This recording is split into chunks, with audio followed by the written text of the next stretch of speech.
पल पल रंग बदलती है दुनिया, पल पल रंग बदलती है दुनिया और लोग पूछते हैं की होली कब है.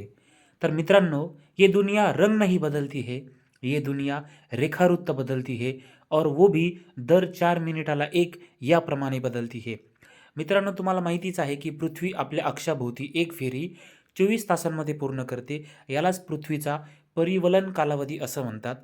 मग वर्तुळाचं माप हे 360 अंशांचं असतं आणि ते पार करण्यासाठी पृथ्वीला 24 तास लागतात.